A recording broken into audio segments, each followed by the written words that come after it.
Welcome to this month's virtual Move the Needle program.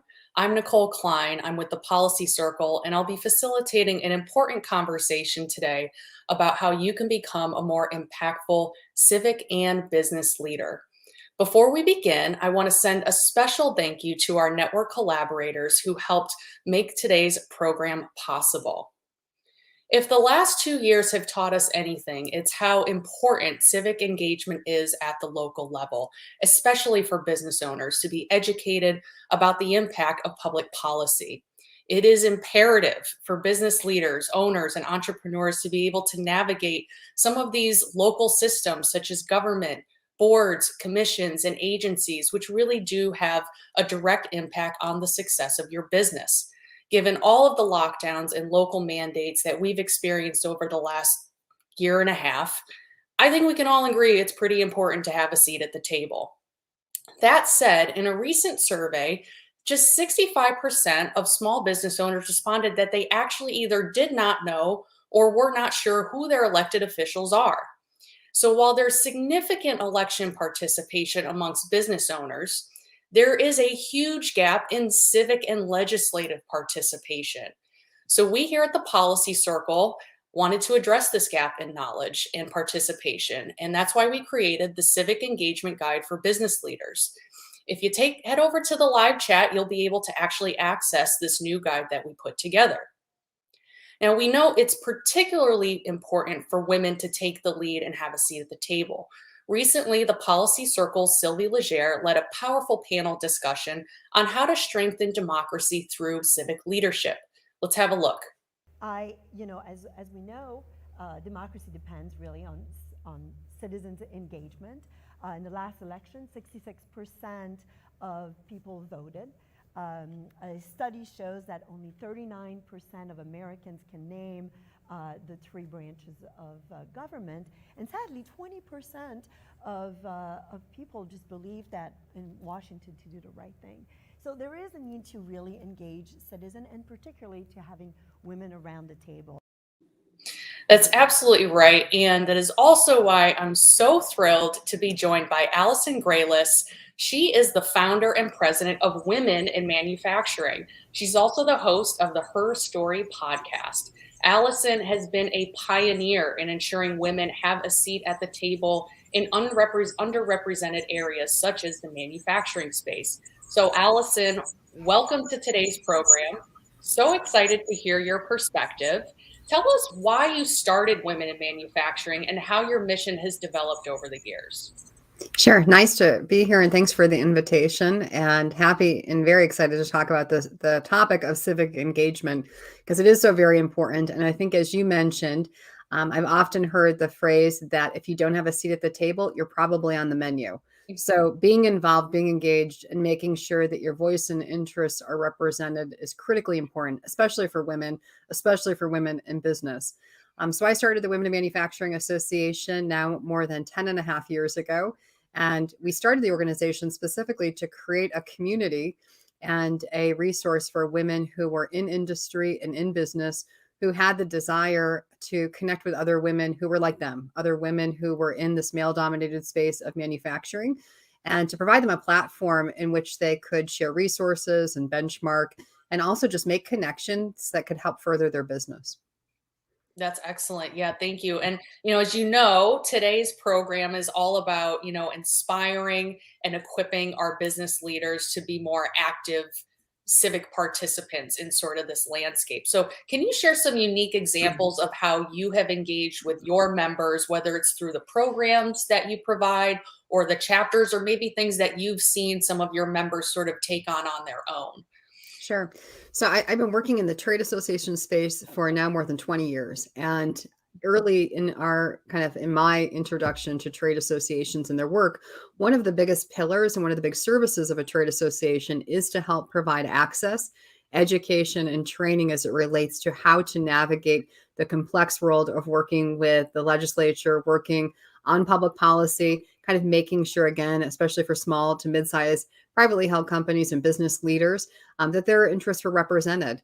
Business owners have lots of things that they're challenged with. It could be regulations, it could be access to capital, Also, lots of things that impact their business regarding regulations and sustainability. And obviously, one of the biggest impacts present day is around workforce. So I saw early on in my career in working with trade associations that, again, are member driven, have corporate members that are businesses of all sizes, and present day we're similarly structured. The business owners found of great value and importance this kind of pillar of advocacy. So finding an opportunity in a structured way to meet with legislators, to share their stories as business leaders. What are those things that they're challenged with? And then as well, providing suggestions or solutions by which the legislature and elected officials could help those individuals have more successful businesses. Legislators want to see their communities thrive. They want to see their communities be able to increase numbers of individuals employed. And so working hand in hand with business leaders is critically important for them to understand how to be pro-business, how to help these companies flourish, to stay here in the United States, ideally to continue to be vibrant. So we saw early on the need to do that. And, we did that through a bunch of different mechanisms in my former role with a metal forming association, and as well present day leading the Women in Manufacturing Association. Some of the key things that we've done include fly-ins. So I don't know how many of our listeners or viewers today or perhaps later on demand have participated in a fly-in, but the really important activities and events by which we bring together individuals from industry and women in industry present day. And we set up appointments for them to talk one-on-one with legislators in their local areas and regions where they can share their story of, what does their business do, kind of the longevity of that business in that local region, and as well, again, to talk about issues impacting their business. So again, it could be regulations, it could be legislation, certain policies that are either helping their business or hurting their business, and making sure that those things are shared with their legislators. So fly-ins have been critically important. In recent years with the Women in Manufacturing Association, we've done a few singular fly-ins with some trade associations, but those that kind of talk to our platform. And then most recently, right before pandemic, we participated in a joint fly-in with the Society of Women Engineers, where we got to talk about important topics like the importance of STEM, and as well the importance of women in industry, and just sharing the clear numbers with legislators that, present day there are 1.5 million women in industry and manufacturing. And, our goal as an organization is not only to get to more of the workforce, right now we're about 29%, but equally important is to help women rise in manufacturing careers and as well in companies so that they can change and impact cultures, policies, and regulations that obviously would be pro-woman and pro-business. Well, I love that, Allison. I love how you are, collaborating with other organizations. You're also equipping your members. And what it brings to mind for me as I'm thinking about our own network here at the Policy Circle is, there's women in manufacturing. There's also a ton of other organizations that you can participate in so that you're not doing this journey alone, right? And you have other women that you can be around and work with to make sure that your impact is actually amplified through that engagement. So I'm sure, Allison, as the leader of a national women's organization, you probably have members who are always looking for ways to grow in their careers and professionally. Can you think of women who've benefited professionally by being active civic participants, and maybe describe some of the doors that have opened for them? Yeah, I've seen huge opportunity and benefit for people getting engaged. You spoke about engagement in your opening remarks, and that's something we hugely endorse within our membership. So present day, we have close to 10,000 members in 40 plus states now in 35 countries. And we have 30 local chapters throughout the United States. And we've talked to our members often about engagement. So getting involved locally, getting connected to local officials. And we've seen the benefit of this hugely over the past 10 and a half years. We've seen women who have participated, for example, in our fly-ins that we've hosted in Washington, D.C., where because of a meeting or a special conversation that they had with a legislator or a committee or a caucus, that they later heard back from those legislators to be, a knowledge expert on certain topics, and they got to weigh in and have their voice heard well beyond just that one single day or meeting. We've also had members that because of meetings that we've done either at the national level through fly-ins and also through hosting plant tours with their local officials, have become invited to be part of larger national conversations on things like workforce development and things like regulations and how to improve American manufacturing. So getting involved is important. Being heard is really important. And we've seen that people have had huge opportunities to, again, have a larger platform by which they could share those stories and those needs to a bigger audience. And I think the piece of collaboration is critical. So as you talk about, we as an organization, we're one of the younger organizations. If you look at many of the longstanding women in industry organizations, Society of Women Engineers, for example, has been around for a very long time. And so we think it's hugely important to be collaborative. We created the Coalition for Women in Industry now more than 5 years ago, specifically for that purpose, so that we could connect women, women-based or women interested organizations for women in industry together so that we can have a larger impact. Because us just bringing one delegation isn't going to be as impactful as us collaborating with other groups to talk to legislators, to have testifying opportunities and the like. Obviously, there's more impact with larger individuals and groups collaborating. Yeah, that's terrific. And I think it goes back to, you don't have to walk on this journey alone. There's a lot of other women out there who are seeking these resources that organizations like Women in Manufacturing provide. And you never know what door might open to you, right? Based on, you go to one meeting, you almost sort of have an opportunity to be positioned as a thought leader in a particular space. So I love that, Allison. Thank you so much for these incredible insights. We're going to bring you back in just a bit. I now like to invite Jeff Wells, who is Chief Supply Officer and General Counsel for Variable, which is a startup that's focused on providing specialty workforce solutions to manufacturers. And Jeff, I'm thrilled to invite you to participate in our conversation today because you actually have experience using the principles that are outlined in our new Civic Engagement Guide for business leaders to successfully overcome some of the regulatory barriers and challenges that you have faced in your role. So tell us more about, you have a very unique business model. Tell us more about your business model and how that has presented some challenges for you, which you have ultimately overcome. Right. Yeah. First of all, thanks for having me. I'm excited to be here. So what Variable is, we're a technology company, right? We operate a marketplace for on-demand labor in manufacturing, distribution, and warehousing. So we basically connect manufacturing businesses with, looking for workers with workers that are looking, for work opportunities. And so on the business side, what we are is an operational tool that allows businesses to optimize their labor in order to meet their demand, right? And so it really allows them to bring in labor in a flexible way to, reduce lead times, to get more business, to reduce overtime, kind of, as they see fit, right?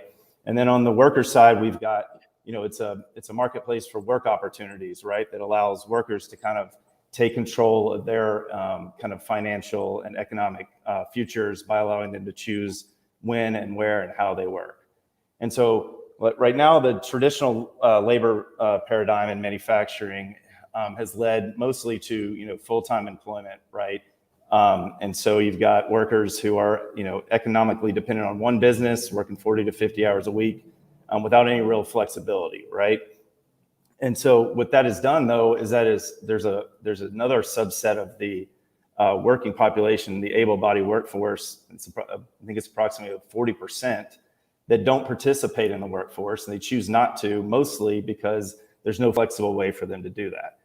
And so what the gig economy's done and kind of what Variable has done for manufacturing is we've tapped into that workforce and we've given them the ability to participate in manufacturing in a flexible way that works for them, right? And so in order to do that, we use this independent contractor model, and we do it solely for the purpose of the flexibility that it provides, right? And so but that does lead to some legal and regulatory implications, right? And so how have we been able to grow from one market in one state in 2017 to now where we're about to launch into our 20th market, and we'll be in over 14 states beginning of next month. And so what we did is we said, okay, what states are going to be more kind of business friendly, right? So we assessed this landscape. We said, who's going to kind of embrace this model? And if they don't embrace it, who's going to at least not try to kind of regulate it, right? And so we, intentionally started in Texas and kind of moved through Texas. And then we went to, the Southeast, the Southwest, and into the Midwest now. And so we strategically chose our markets, right? And then we also created the platform to give the workers control, right? Because the control is kind of the number one thing. Who's really controlling the work when you look at the independent contractor status? And so they're able to pick and choose when, where, how they work. They're able to use it, in the way that best fits their life, right? And then we've also created this bidding process that allows them to negotiate the terms of the work, right? So they're negotiating pay terms, duration of the work opportunities, the businesses that they're working for through the platform. So they're the ones really kind of in control. And then the third thing is we said, who can help us kind of on this journey, right? Who can help us navigate all of these regulations, right? So, down to the investors that invested in the company, right? So we've got a venture capital firm called Trust Ventures that their investment thesis is around, industries that are highly regulated, right? So they're helping us navigate those issues and kind of lobbying on our behalf. And then, we also, we're working with the Coalition for Workforce Innovation. And what they're doing, they're trying to get bipartisan legislation passed that will kind of be beneficial to the independent contractor model as well. And then, kind of the final thing is we communicated early with our state and local officials, telling them, our value proposition and how we could kind of work with, and help our communities grow, help manufacturing grow in the states that we're in.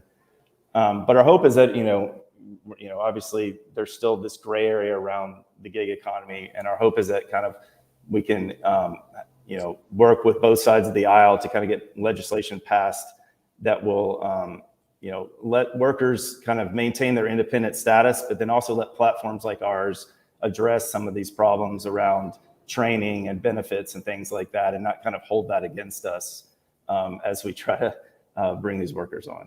Sure. So, Yeah. And I really appreciate, I want to kind of underscore a couple of things that you said too for our audience, because I heard you describe kind of your model as almost like the Uber for, workforce solutions for manufacturing. right. And of course, what that brings to mind is all of the sort of legislative implications that you mentioned about, well, are they employees or are they independent contractors? And I think, your business is trying to actually solve a societal issue of bringing more people into the workforce through this really innovative solution. But what you've really had to sort of navigate are, well, there's not everybody's going to be on board with that and getting involved with elected officials, right? Right. So super glad that you brought that up, Jeff, because I want to remind a lot of our audience, if you weren't around, actually in 2019, the Policy Circle led a workshop on how to interact with your elected officials. So if you're a little intimidated by what you're hearing from Allison or Jeff today, stay tuned, because we actually have a link in the chat. Head over there where you can get a recording of that workshop that we did in 2019.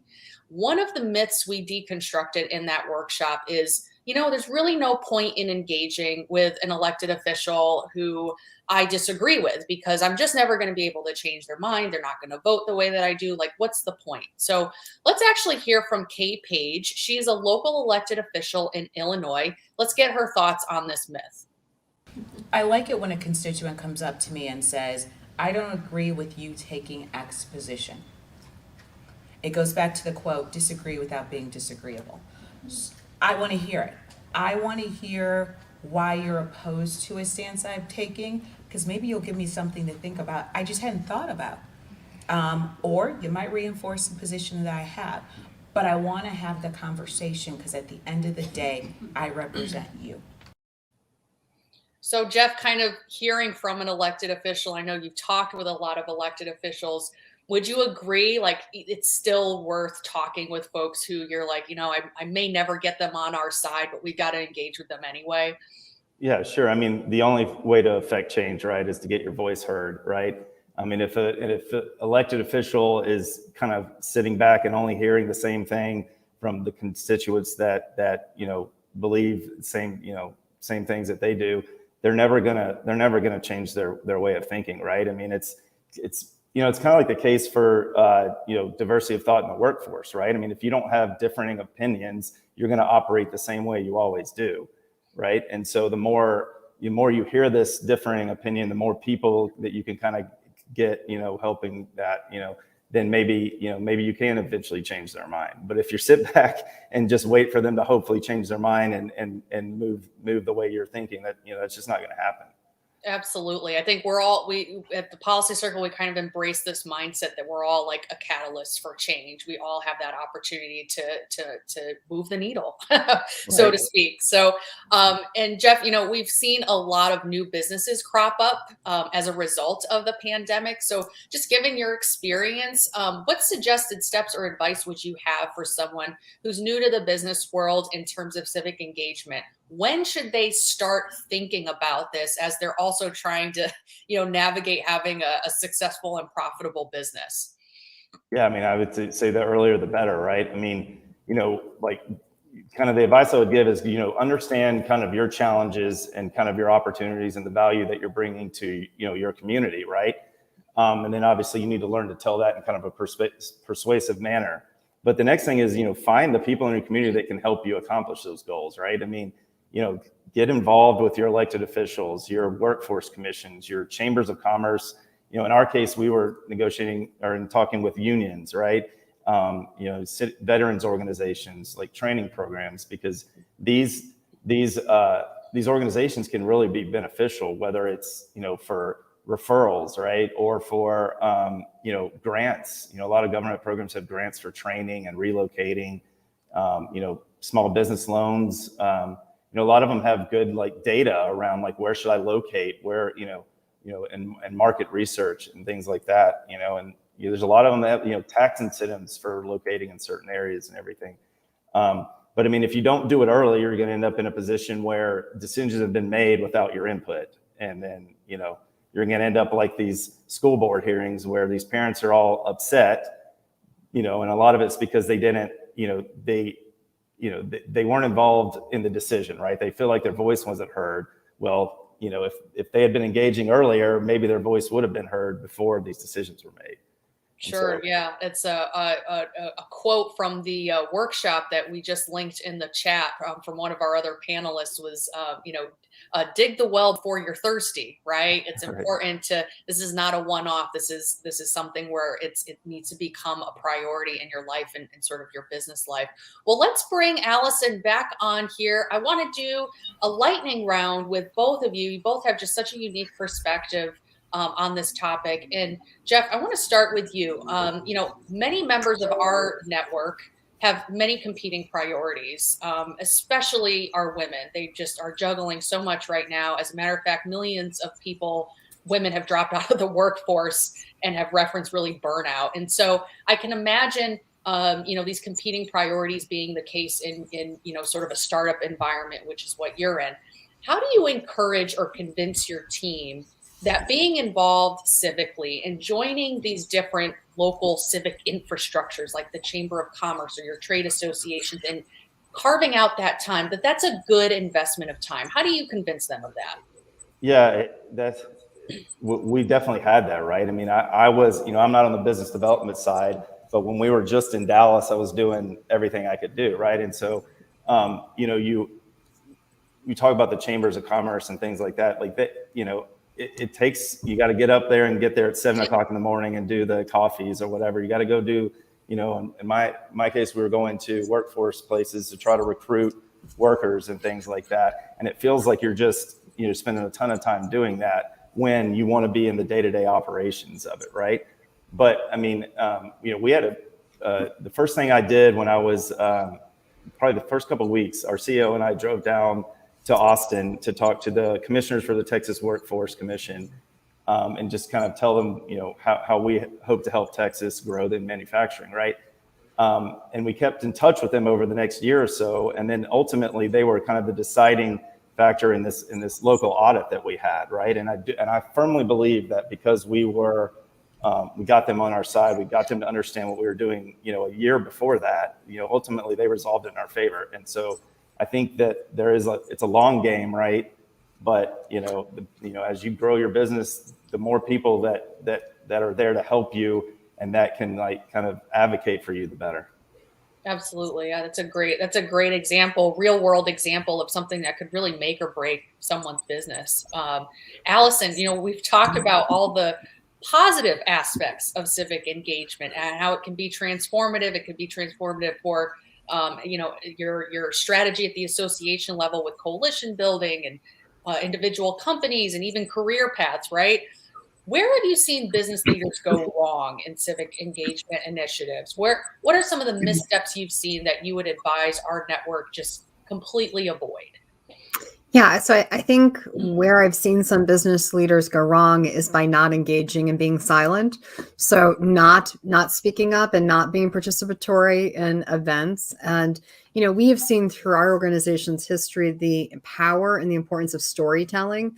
Business leaders likewise have to share their story of their organization, their local impact and importance, and as well to speak loudly about some of the key issues that are affecting their success and their business.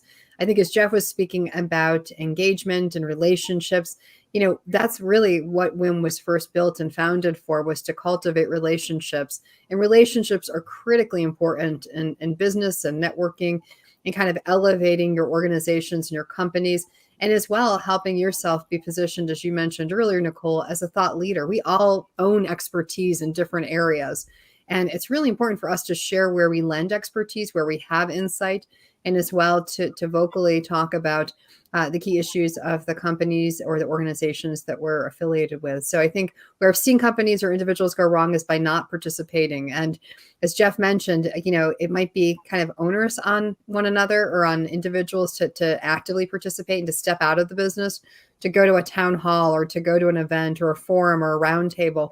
But it is so very important to be represented. And especially for us, as we look at women in manufacturing, we're the minority in this industry. So it's really important for women to participate, talk about their journey, again, their leadership, their organizations, and for nothing else, just to be there as a role model for future generations. You can't be what you can't see. So it's really important for women leaders, especially, to kind of step forward, to be participatory and to be seen. I love that. Yeah. So the biggest misstep is not getting involved at all, everybody. So I want to underscore Allison's point there. I believe we have a question from the audience. And so this is from Lainey, I think is how you pronounce your name. What has been the most rewarding part of the roles you both serve in your organizations? I'll let you tackle this one first. Well, I mean, as an entrepreneur, obviously just kind of building this, from the ground up, right? So I think I was employee number 6, right? And so now we've got 140 employees. We've paid over almost $100 million in pay to workers, which is kind of my side of the organization. So I'm responsible for getting the workers on the platform and getting them paid, right? So we're able to pay these people daily through our payment platform. We're able to offer, all these work opportunities for them. We're able to bring in a very diverse workforce, right? So 45% of our platform is female, over 65% is minority, right? And that's unheard of in manufacturing, right? It's old white males, right, in manufacturing, right? And so, helping build this, helping, help manufacturing grow, help workers get work. I mean, really all of it's been pretty rewarding. Awesome. Allison, how about you? I think some of the most rewarding experiences I've had in our organization's decade of work has really been to see the transformational effects that we've been able to have on women in industry. So to see some individuals, for example, participate in for year 1 of our formal leadership programs, our Leadership Institute that we do in partnership with Case Western Reserve. I look at that graduating class that graduated in 2016, and many have now gone on to be senior leaders in manufacturing. One in particular has now actually even become a co-owner of a company. So to see people's transformation, to see their elevation in industry has been so very rewarding. And as well, we just celebrated our 11th annual summit, which is our big industry event and conference. And to see a room packed filled with women from all different roles and responsibilities in manufacturing. My goal when I started the organization was not just to serve those that could be there, and not just those that had budgets and lots of resources, to travel and be part of conferences, but to see women for the first time in recent years, women from production and women in the hourly ranks coming to our conference and being nominated and promoted to be in participation at these events, it's hugely rewarding. I mean, that's how we're going to elevate women and get them to larger positions in their companies, is to invest in their development, their training, their education, and then for them not to feel alone. When I first started the group, I'll never forget a testimonial we received from one of our participants who said, I felt alone for the bulk of my career, and now I feel like I have this community of other people like me. And so to be able to see that community grow year over year is really huge. And knowing that we're able to connect people and give them support that they need.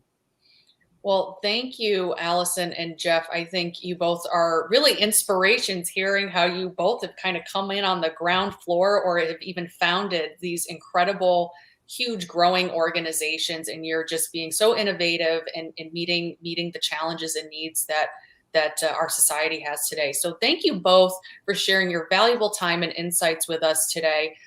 We know that these conversations are obviously critical for local leaders. And everything that we do at the Policy Circle is about empowering you with the knowledge that you need and different ways for you to take action. And so here are some things you can do today as a result of our conversation. First and foremost, use the Policy Circle's roundtable discussion model to host a conversation using the new guide. We will link that guide in the chat.